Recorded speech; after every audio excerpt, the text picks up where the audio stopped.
What's up? Welcome to the Sportssidebar Podcast. You're tuning in with your boy Rich, and I'm here with my buddies Tom and JD, and we're about to get this thing started. Let's go!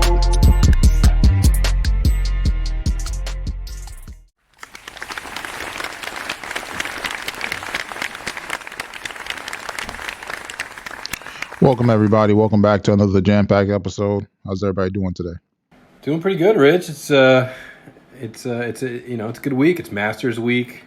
Always look forward to that. It's like winter going into spring. We got baseball started. We just finished up the NCAA tournament. It's a pretty good week here. It's gonna be a wild summer, man. Yeah, it is. Especially with NHL, NBA playoffs extending late into the season. It'll bring us almost all the way to football. Yeah, it feels like it's gonna be a full year of sports. What it's feeling like. Since we missed out on a lot of it last year. That's all right with me. I mean, let's get right to it, man. I mean, you got any of these Tom Brady rookie cards? Because these joints is going like hotcakes out there, man. I wish. No, I that's probably around the time that I stopped collecting cards was when he was a rookie. Maybe a little bit later. Oh man. But yeah, that one that went for $2.25 million. Granted it was an autographed one, so we'll give him that. But that's big money. Oh yeah, I'm not surprised. If Cross has any of these cards, because he's one of those collectors. He might. We may want to just buy them from him now and not tell him, and then go resell them. Oh yeah, just say, hey buddy, let me borrow this real quick. You gotta. But I feel like if he did, he'll probably have like 4 of them. Exactly. He'll be like, yeah, sure, no problem. Yeah, I'll sell you one. And then the NFL moved to 17 games. A lot of people was complaining about it. Players are a little upset. They feel like it's gonna, shorten their careers. How do you feel about it? I mean, the writing was on the wall there. It's not that they just added the 17th game. They got a bigger revenue cut now.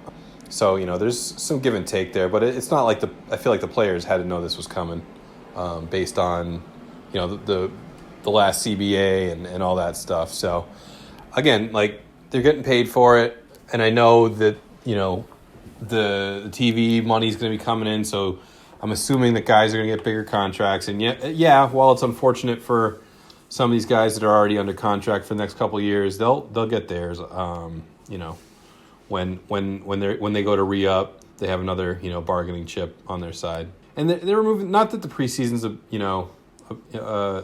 heavy load for these guys, but they take the one preseason game off, they add it on the back end, and every year it's going to swap. So everyone's getting their money. But I would assume that at some point we're going to go to an 18-game schedule with 2 buys. That's just what I'm feeling. Yeah, I'm feeling the same way. I don't feel like people should be mad about it. I feel like this is an opportunity for people to make more money. Yeah. Because, more games on TV means bigger, contract with networks, opportunity to get more revenue into the NFL, salary cap raises. And even if you're a player, I mean, they were talking about some of the records that might get broken. They talk about Peyton Manning's 5,400, 54-47, yards in the season. He also has a touchdown one, I think it's 55. Talk about the rushing, the 2105 for the rushing. Then they talked about the passing.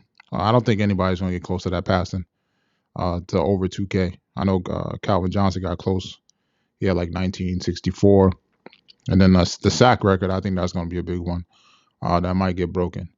Yeah, I mean, again, this is something like younger me would have really cared about, these, yearly records. And while I still think they're cool, when you change the season length, it kind of goes hand in hand, right? I mean, baseball was 148 games, and it was 154, now it's 162. So, people, I think, will get over it quickly, once that first record is broken. And obviously it'll, denote in the leader books that it was a 16-game season or a 17-game season, whatever it happens to be at that time. But in the end, I don't think it really matters. It's cool, yeah. If someone breaks the rushing record at some point, that's a big one. That's one that's been there for a while. And then, yeah, like you said, the passing or the receiving, I don't know. I just don't think it's as big of a deal, personally. I think it benefits the new players that are playing in today's game more because it gets them opportunity to cement themselves in the Hall of Fame. But I feel like the older players are kind of looking down on it, especially if it's your record that gets broken. Sure. Yeah, But I that does mean, stink. it's gonna be it's still gonna be hard for them to do.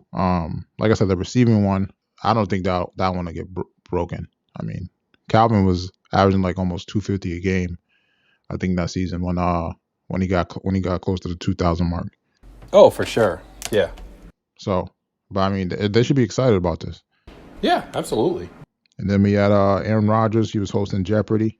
One of the contestants for the final answer. He said, "Who said they kicked that field goal?" Yeah, I mean, come on. Aaron Rodgers going on Jeopardy. You had to expect this. I mean, obviously, day one, it's kind of funny, but he was going to get something like this at some point.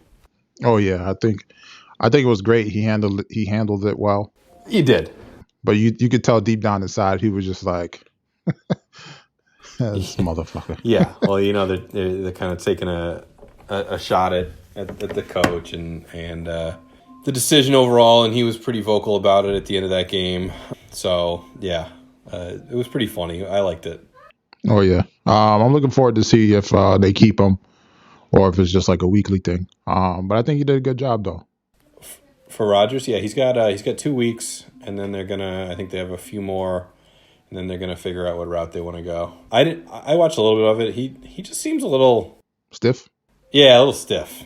So yeah, but maybe he'll loosen up, like, because like sometimes after, let's say, players retire, they open up more. Yeah, because they're not under the light as much. So maybe that's it, or maybe it's just him. You know how he is as a person, because of situations with his brother and his family, that he's just really just off-putting.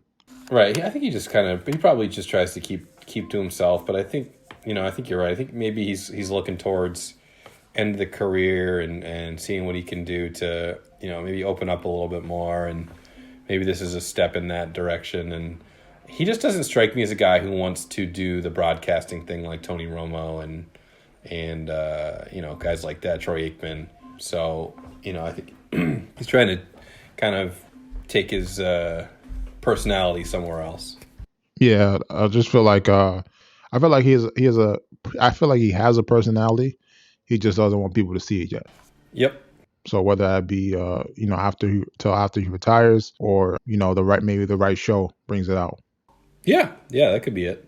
And then we had the Jets making some moves, man. They traded Sam Darnold, man. How you feeling, man? You was crying, or you burned his jersey? What'd you do, man? Oh no, it's not. No, definitely no ill feelings to that guy. He put up with a lot of crap in his short time in New York. Only 3 years there. I still think going back was the right pick. They just didn't surround him with the right people. He had a new coach after his rookie season. He didn't really have a great O-line at any time he was there. Flashes of different receivers, but never really had like great weapons. And I don't know. I feel like he didn't have the head coach. He didn't have the coaching there. They just didn't build the system around him. They kind of just drafted him and said, well, we're just going to do what we want to do anyways. Mm-hmm. And you can't do that with a young quarterback like that. You got to put him in the best position to succeed. A lot like the Bills did with Josh Allen, and are continuing to do with Josh Allen. Andy Reid and Patrick Mahomes, and you just got to put these guys in the right situation. So I hope he does well in Carolina. It seems like everyone that's brought him up, Joe Douglas and Saleh, and they all really like him as a human being. And it seemed like there was it was probably pretty split within the Jets front office on whether to keep him or trade him. But ultimately, they got decent. I wouldn't say it's a great haul, but they got a decent haul, a second rounder from a team that's probably going to be in the bottom half of the league, is my guess, in Carolina next year.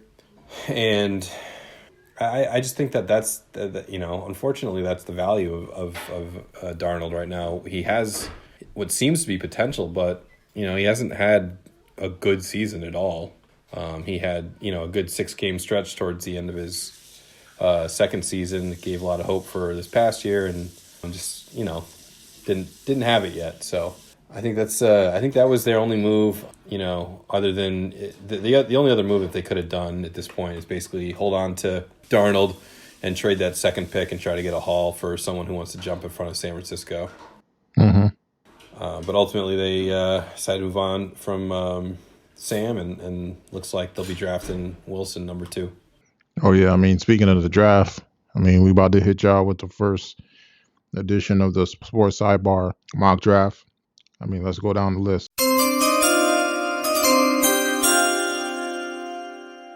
With the first pick, I mean, we got the Jacksonville Jaguars. I mean, they're going to go. I mean, it's obvious, man. They're going to go Trevor Lawrence. I mean, they can't mess this up. Yeah, he's kind of like the first, I think consensus number 1 in a while. The one of those can't miss prospects. Yeah, since Andrew Luck. Yeah, I mean, he's big, fast, got a good arm. I mean, there's no reason why I got to tell you why. No. But that's the pick on number 1. Yeah, that's a can't miss. So at number 2, with the trade yesterday, the Jets are going to go with Zach Wilson from BYU. He really kind of ran up a lot of draft boards, towards the end of the season. Had a good pro day. I think Joe Douglas really likes him. Seems like he has what it takes to be an NFL quarterback. Good arm strength. You saw the only kind of scary part with him is kind of he had that shoulder issue, and he just hasn't played a ton of high end competition, right? So I'd say other than that, he's pretty much. I'll be shocked if they go somewhere else, based off the rumors and stuff we're hearing. Oh, for sure. Here comes the interesting one. This one shakes up the draft.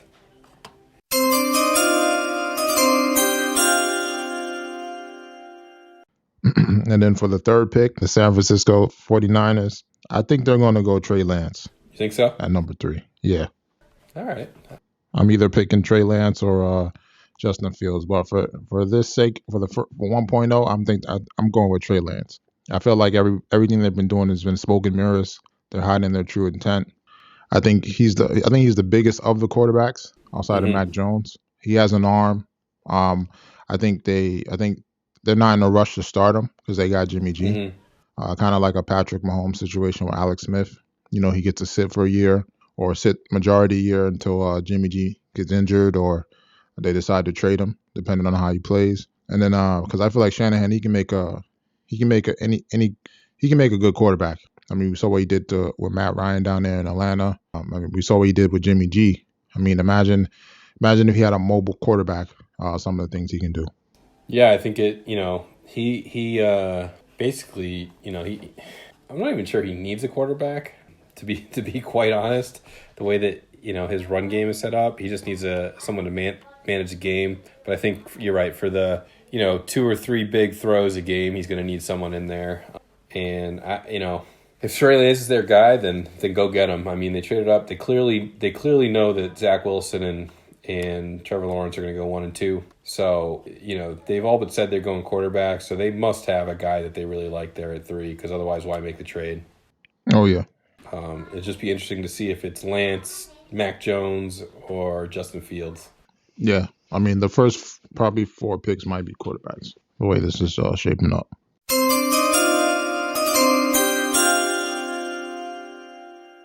Yeah, I'm going to go with the 4th pick. I'm going to go Justin Fields in Atlanta. I think he's he's athletic. Matt Ryan probably has 1 more year left. Just, basically on his contract. They just can't trade him or cut him right now. I think it's like something like a $45 million dead cap hit, so it doesn't make sense. So let him ride out this year, move up, or not move up, but get the quarterback, or trade down if you don't like that spot. I'm sure there'll be someone that would like to jump up into 4 and get that quarterback. But I think if the Falcons stay there, they take Fields. Yeah, I feel like you said, I mean, he's probably the best option for them. The only other thing area I can see him going is if they went for Pitts. Yep. I mean, that would be a dangerous receiving core.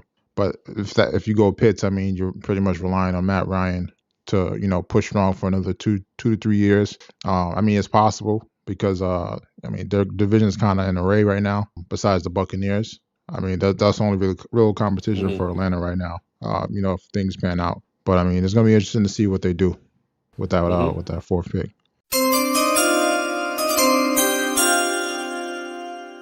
And then for the fifth pick, the Cincinnati Bengals, I'm going to have them taking Jamar Chase, wide receiver from LSU. Ooh. I think we get Chase and Burrow to pair up again. I mean, they're very familiar with each other. Chase had about 20 touchdowns when Burrow was there at LSU. Gives him a number one target because I mean he's not going to come back right away. So I mean it's going to give him some time, to heal up. I mean Cincinnati shouldn't be in a rush to bring him back. They got a lot to rebuild, but I think you give him a solid weapon and then you start building from there. Interesting. You don't think they're going to go if he's there on the board with Sewell from Oregon? No, I don't think so because I think maybe they get offensive lineman later. I mean, right now, you can get the tackle, but yeah, I mean, Barrow's probably still going to miss half the season. I just feel like you're invested into Joe Burrow. You saw him take a beating last year. I don't see how they pass up on a big tackle like that. I think it'll be tough. I definitely see where you're coming from. I just think it'll be tough for them to pass up on a tackle. Yeah, I mean that's the only other pick I would see them going, but I think they go with some familiarity with Barrow to keep him locked in. Kind of build it, kind of like when they had Carson Palmer and Chad Johnson those days. I mean, they can always go other offensive linemen in the draft. I mean, they're pretty much going to be in the same position next year to get another top offensive lineman. I mean, why not? You can probably get him next year. Because like I said, Burrow's going to miss half the season. There's not really much they can do to build the team pretty much this year. So, I mean, you're pretty much in a 2 to 3 year rebuilding period anyway. So, I mean, if you get the pieces around them, I think it'll be interesting to see. Because I mean, if they come out, that division's also up for the taking too. Big Ben's about to be out the door. The Ravens are great, but who's to say if Lamar could get it done? Based off, it doesn't seem like they're looking to pass the ball at all. Mm-hmm. They just want to run it. And I mean, the Bengals put up a fight when they played all those teams. Yeah, no, that's fair.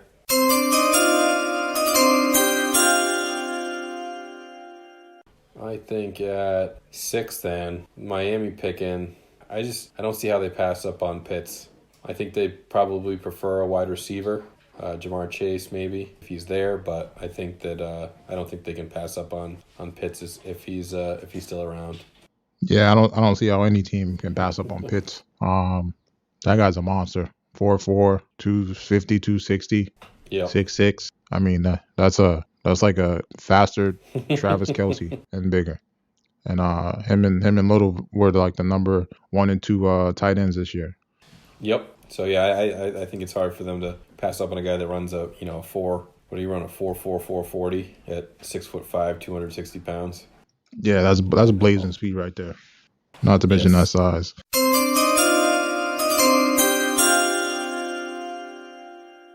Okay, but with the number 7 pick, the Detroit Lions, I think they're gonna have to go Penny right here. You think so? Yeah, I think they try to build some protection, for their new quarterback, who's not really a new quarterback. But I mean, I don't know where the Lions do, man. I just feel like Lions one of those teams, no matter what they pick, it's not going to be a good year for them. I don't know. I think they go Penny, but I don't know where that team doesn't seem like they have a need outside of quarterback. But I'm not sure they're drafting quarterback there. Yeah, I feel like Mac Jones is the only one left on the board. I mean, you might as well go best available player, and that would be Penny. Yeah, I think that's probably the move. I could potentially see them going for like a Jalen Waddle or someone to receiver, something like that. But yeah, I think you get the offensive tackle. Probably going to have another similar year, and maybe you look for the quarterback in the draft next year, or try to get a guy later in the draft. But yeah, I don't see them going like a Mac Jones here. So yeah, so we're gonna see. I wouldn't be surprised if they trade down as well. They could, absolutely could. Number 8, Panthers. I'm actually going to go a little outside the box here and go with Patrick Surtain. They have a needed cornerback. He's the best cornerback on the board. I think that, trading for Sam Darnold, you got Teddy Bridgewater. I think if you look for a quarterback, it's probably going to be later in the draft for them. I don't think they're going Mac Jones. Depending on who's there, if it's a Fields is still there, maybe they go that way. But I think that with the way our draft plays out, I think they go Surtain here. Oh yeah, I wouldn't be surprised if they go even offensive lineman. They could. One of the other I was thinking. offensive linemen. Yeah, I was thinking. Stuck between that and Rashawn Slater from Northwestern. Mm-hmm. But I think you're right. I think that they're probably hoping that Sewell drops, and if he doesn't, that between Slater and Surtain. Oh yeah, those are pretty much the top offensive linemen that are going to go off the board within the top 10. It's going to be interesting to see. That 7, 8, 9. Mm-hmm. Those picks will be interesting to see. Who goes what. They're kind of like interchangeable. Pretty much the draft begins after number 4. So it's going to be interesting to see what these teams decide. Who maybe some teams are hoping that one of the quarterbacks slips. Maybe the quarterback doesn't. Then they move out. Somebody moves up to get one of the players that they wanted. So it's going to be interesting to see. Then at number 9, they got the Denver Broncos. I think the Broncos going to beef up that defense, and they're going to go Micah Parsons, linebacker from Penn State, to pair up with Chubb and Von Miller on the outside, because I think they're going to need that inside linebacker. That might be I don't want to say one of the best, but one of the best upcoming linebacker cores if they were to add him in there. Yeah, I think that's a definitely a solid pick there. Definitely could improve their rush there, their defense. Because the only other guy that may be able to help them, and maybe the guy that I go with the next pick, is Kwity Paye on the edge, replacing Von Miller. But I think that either way, you're gonna get a good defensive player there. Oh yeah. If not, then maybe they go Slater. Since Penny's off the board. I mean, they got the receivers, the quarterback, running back. I mean, they could go another quarterback. I mean, the quarterback they have now might not be the answer. I don't see them going with another quarterback. Not this year. I think they give Drew Lock a full year and see how well he can play. Yeah. You never know. Yeah, you never know. But it's gonna be interesting to see, what they do. To see who's available and what they pick. And with number 10, I'm going to go with it. We'll just go with Kwity Paye from Michigan. Explosive pass rusher, big guy from Michigan. Cowboys obviously need help on defense. It was miserable last season. So I think if you can maybe pair him up with DeMarcus Lawrence, open up DeMarcus Lawrence a little bit more on the outside. I think he was getting a lot of double, triple teams last year. I think that he can get some pressure on these quarterbacks that they're playing. Oh, yeah. I just hope it doesn't work out, so they don't be sacking Daniel Jones all day. Making him fumble some more. Yeah, more turnover. He has too many turnovers. So I know he said 10 picks, but who with all that, who's fallen to 11? Who do you like at 11? Devontae Smith is on the board. I'm running it. I don't know why they letting that clock run. I wouldn't be entertaining anything. I'll be getting him or Waddle. I figured that was the way you were going to go. Just because in case Gallagher doesn't turn out, or one of the other wide receiver signings don't turn out, or if one of these offensive linemen slip, I wouldn't mind getting Penny at 11 or possibly Slater at 11. But I would definitely prioritize a receiver over them, or even Pitts if somehow he slips. And then that's it for the mock draft. You guys want to see the rest? Follow us on our Sportssidebar Pod on Instagram. We'll be posting it up there. And then on to the NBA. We got the Nuggets. They're rolling right now. Looks like that trade benefited them a lot. Seems like Gordon's working out for them.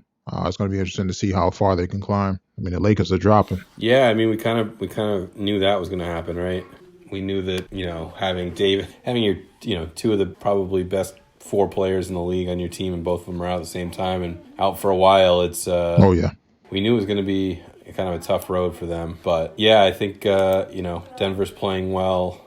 You got the Jazz are still hanging up there. The Suns are playing well now too. Clippers doing good with Rondo. Yeah, the Lakers are falling fast. The West is tough, man. Even the Mavs are hot too right now.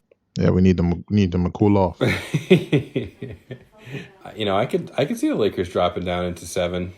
Portland and Dallas can keep playing well. I just don't see any of those, probably those top 4 teams. I don't see them going much further down than they are. Then you get the Pelicans can always make a run. The Warriors are the Warriors, and they're the Spurs hanging out there in 9. So always. Always. Always in the picture somewhere. Yeah, so the West is tough. I just think that, like I said, like we've talked about this before, I think the Lakers could drop down to 7 and be fine. I just think that it makes it more difficult, right? I mean, you don't want to be facing the Clippers in round 1. Honestly, you're almost better off, I think, playing the Suns or the Jazz.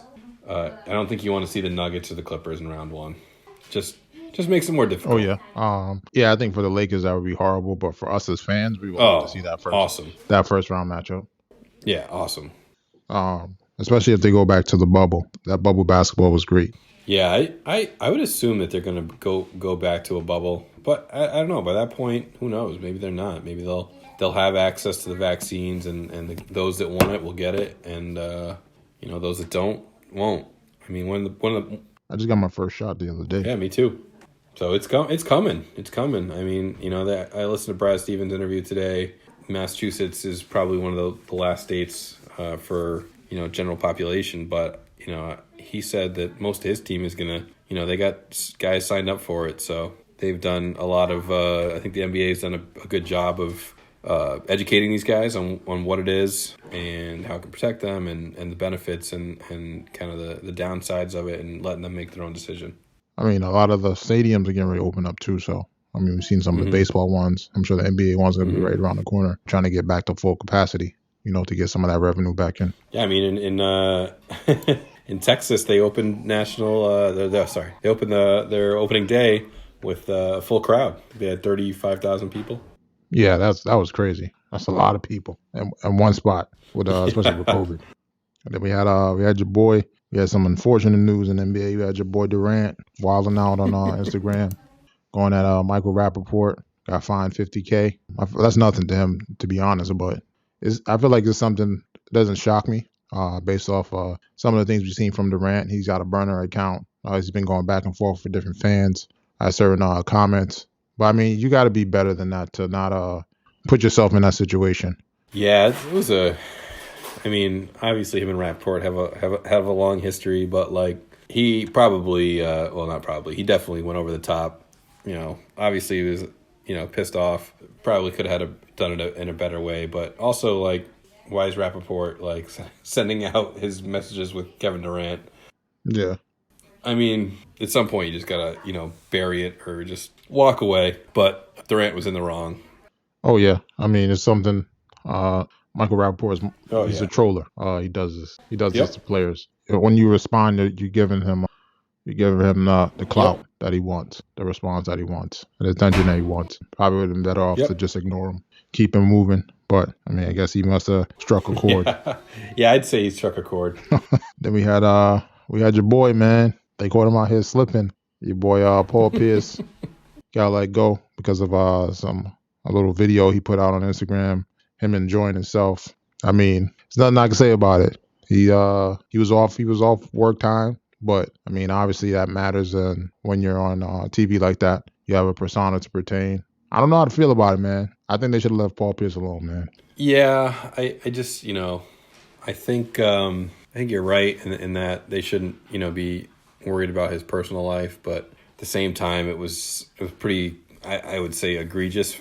I mean, I could see if it happened for like a second and he realized, oh crap, I'm on the wrong thing, and someone recorded it. It was like, well, no big deal. But it was like minutes long, multiple videos, like come on. And again, it's Disney owns ESPN, so probably if ESPN was its own entity, I think he probably gets a suspension and lets this blow over, and then he's back on in a few weeks. But I think that Disney definitely plays a big factor into it. Oh yeah, it's unfortunate, but hopefully he bounces back quick. I'm sure when these other networks pick him up, like Fox or somebody. But I like seeing Paul on NBA Countdown. Yeah, I'm kind of hoping that NBC Sports Boston hires him so I can get some more Paul Pierce locally here. Have you seen the voiceovers they're doing for him now? No, I haven't. I don't think I've seen these. So they're like replaying the videos and people are doing voiceovers on them. You got to see it. It's pretty funny though. Okay. Yeah, they're pretty funny. Like, oh man, I'm Paul Pierce, man. I'm at this party right now. This girl over here, she's shaking ass, man. Look, and then it pans to the girl or shaking ass. Because in his original video, he's not really saying too much, so it's pretty funny. It's like his inside, voice of what he's saying in his head. It was pretty funny. That's awesome. Yeah, I'll scope that out. And then we had a March Madness come to a bitter end. I mean, we had some great championship games and semifinal games. We had Gonzaga and Baylor in the championship. I called it, man. They got out of hand It quick. did, and they just, they didn't recover. Baylor plays a super aggressive style, and early on they were just hitting everything. So Yeah, they just couldn't. They couldn't get back. Unfortunate. I think they seemed a little exhausted there. So yeah, I mean, they had a good year. It's a good team. I just think that they were overmatched in physicality, size, and just shooting ability. They just didn't have it. yeah, they were getting killed Yep. on the offensive boards. I mean, it's gonna be interesting to see how they bounce back next year. I mean, they probably got two of their guys going to the draft. Suggs being one of them. I don't know. It's gonna be interesting to see if they can ever get over that hump. It seems like they're always in the mix, but somehow, some way, they just can't finish the deal. Yeah, they've gotten a step closer a few times, right? This is the second championship game they played in. hmm Yeah, they need to figure out a way to finish them off. And then on the women's side, we had Stanford and Arizona. Unfortunately, this was Arizona's third time, playing them. The other first two times they were pretty much a blowout. But I mean, Arizona gave them a run for their money. Came down to the last shot. McDonald almost hit the three to win the game. I mean, I like the way women's basketball is trending. It's getting a lot more popularity. The games are a lot faster, a lot more scoring. I'm looking forward to what they got in store for us next year. Yeah, it was good. I think it was a good postseason for them for sure. Just women's basketball in general, getting some personalities in there, and having some really good Final Four games and Elite Eight games definitely helps. We got a MLB in full effect now. Our team is at 500, 2-2. Trying to we had a little rocky start in the beginning, but it's the beginning of the season.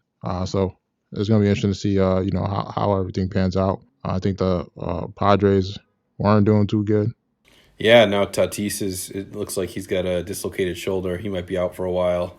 Not the best start for them for sure. We had the Yankees 2-2. They played a tough Blue Jays team. hmm That team is they're going to be kind of a force to reckon with, I think, in the East.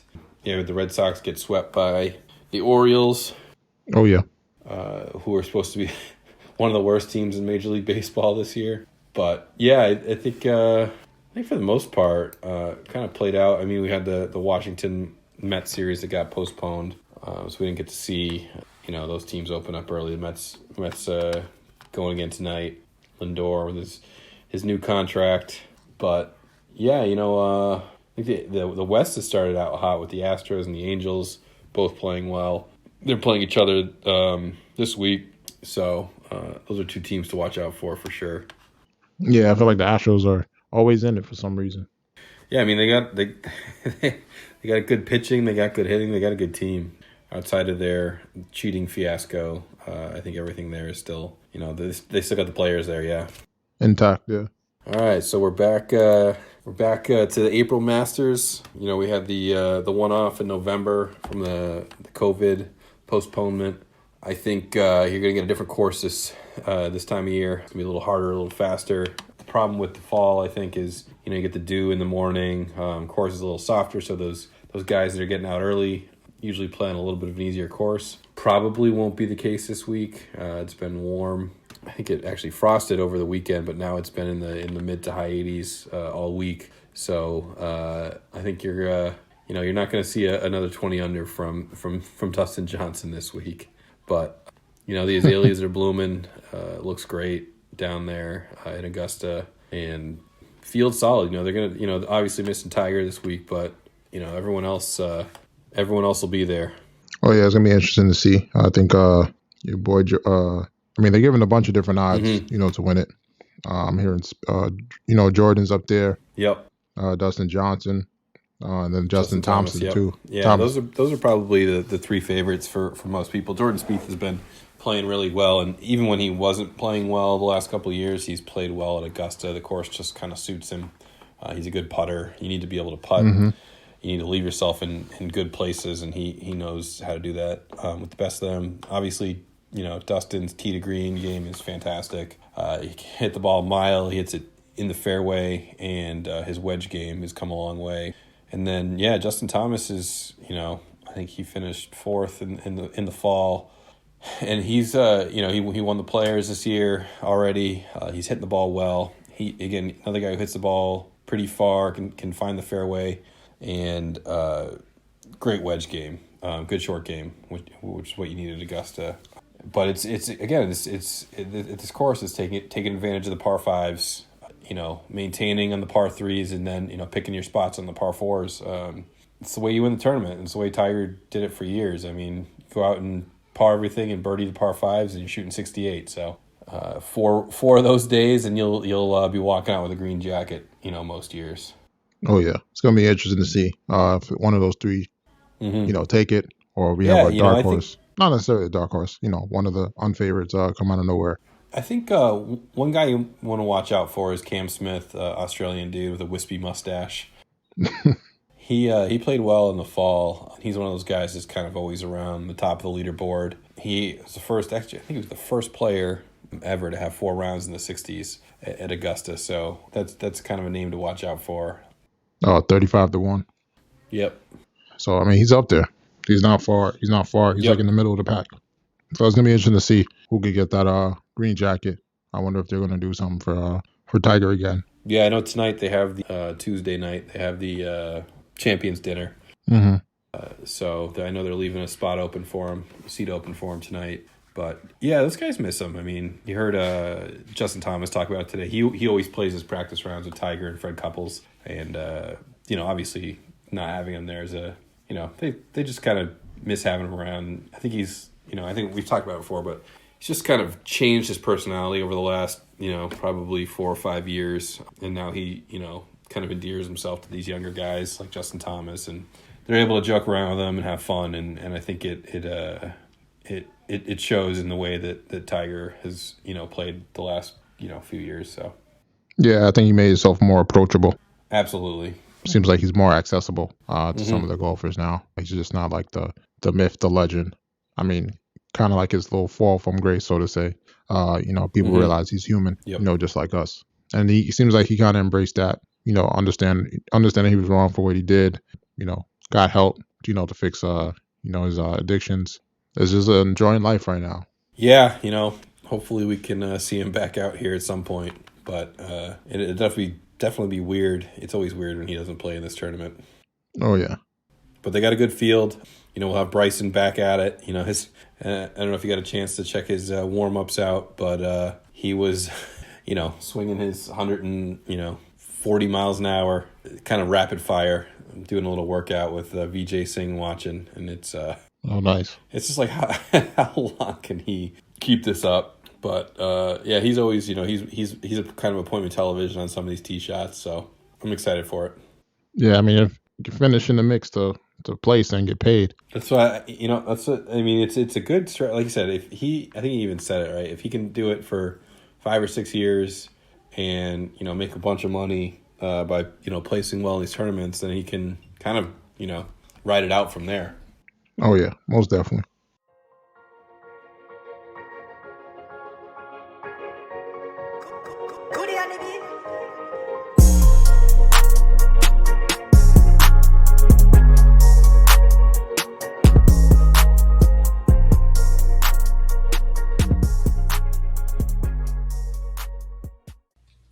And then it's that time again, folks. We got JD's Bites and Brews. What you got for us? All right. So tonight for the bites, homemade pizza. So we did a white sauce, which was also homemade. We did it's made from like a little flour butter roux with milk, garlic, salt, pepper, and Parmesan cheese. So let that cool. Then we had some cauliflower crust. So we put the put the white sauce on. Put some little shredded mozzarella, and then topped it with sausage and mushrooms that were grilled up on the stove with some butter, salt, pepper. Toss those on. Finish it with a little mozzarella on top, and then bake it in the oven for about 15-20 minutes. Oh, nice. That sounds good. And then on top, topping it with a little, those crispy onion strings. So throw those on top and serve it like that. Those are sleepers. They are the sleepers. Sometimes what I do when I make a pizza, I'll get like you remember those the cheese strings? Oh yeah. I'll roll those up into the dough to get like you're gonna get the stuffed crust on. Yeah. That's a bold move. You gotta be able to cook that right. That can go wrong on you quickly. Yeah. So what are you drinking this down with? All right, this week we're going with a new one from Treehouse. I think it came out maybe a couple weeks ago. I finally got my hands on it last week. It's called Weeknight. Mm-hmm. So it's actually in a 12-ounce can. Normally they go 16 ounces, but this one was kind of their take on a weeknight double IPA that you could drink. So it's it's at 7.9%, so it's a little higher on the ABV side. It is a double IPA, but it's smooth. It's good. It's got it pours a nice like hazy color. It has a little bit of that juice flavor. Not bitter at all. Mm-hmm. Definitely taste the citra hop in there, and it's just a good solid beer and one that you can have a couple 12 ounces and be good to go on a weeknight. Oh, nice. How would you rate this one? I'd go like 8.5 on this one. Oh man, you're giving out a lot of 8.5s, man. It's gonna be a wild summer, man, with all these drinks. I gotta get some bad ones in here. Been trying to pick the cream of the crop. Might have to go in with a blindfold and just grab a beer and see what happens. Oh, we'll see. Yeah, I feel like you're gonna end up doing that and get one of the best ones you ever had somehow. That's a win-win situation, Reg. And then, ladies and gentlemen, that's JD's Bites and Brew. I mean, let's get to it, man. BRRs for these some of these shows that came out. We had the much anticipated Godzilla. I gave it a 7.5. I feel like I needed some more fighting than that, whether it be Godzilla with other monsters or King Kong, with some other monsters. I felt like most of the stuff we've seen in the trailers was pretty much all the fighting. So I would like to see some stuff out of that. I mean, Kong beat spoilers. Godzilla beat Kong pretty bad. I was a little disappointed in that. Yeah, that one was a little disappointing. But again, Kong comes back in the end to save Godzilla, and they bro it out at the end. But yeah, I think you're right. There was probably too much of this, trying to figure out how to get to the center of the earth to get the energy that they need to power robot Godzilla, and probably should have been more about these guys, like you said, fighting, whether it's each other or other monsters. But you got to also remember that Kong is coming from a controlled environment, right? So like they're not going to take him out of there unless he absolutely needs to get something done, right?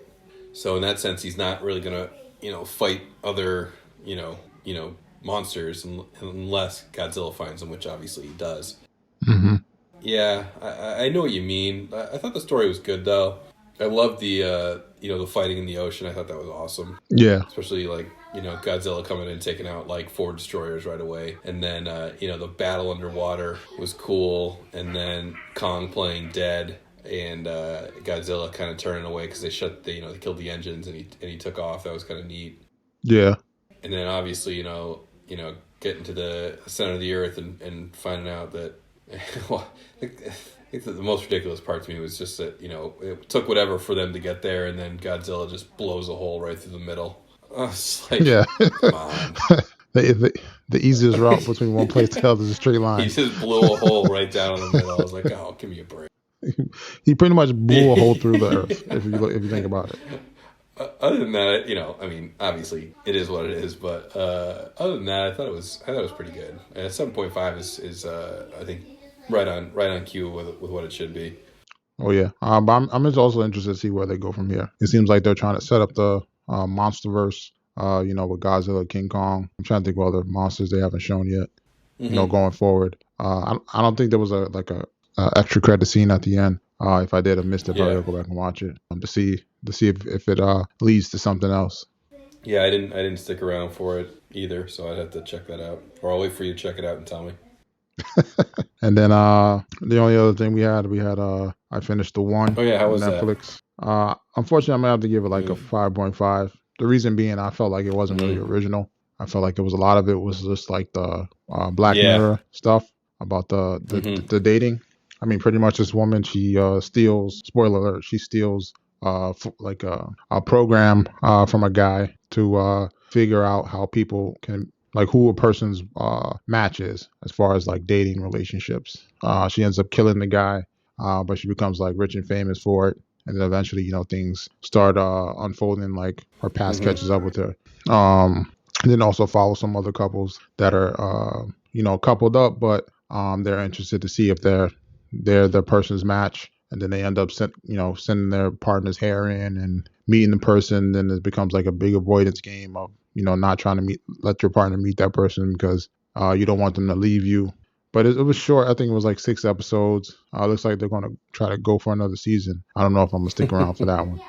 Yeah, I started it and got through 1 episode, and I wasn't sure if I wanted to keep going. I was the same way. I kind of got like the Black Mirror-ish type feeling, but not really Black Mirror. So yeah, it was like, didn't they just do this in Black Mirror? Like, and I felt like the Black Mirror was better. That storyline was better, but maybe they pull it. Maybe they do a better job of it up for next season, but I'll probably have to see if somebody else watches the second season, or see if it does get renewed for a second season and see how it turns out. And then I think that's pretty much it.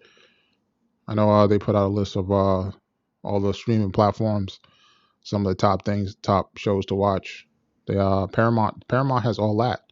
Oh, really? Yeah, so I thought that was interesting. But it's gonna be interesting to see what these streaming wars, who gets what. And it's gonna be the first year of we got like 5-6 different ones, and that's pretty much it. I want to thank y'all for rocking out with your boy Rich, JD, and Tom here on the Sports Sidebar Podcast. Give y'all something to ride out on.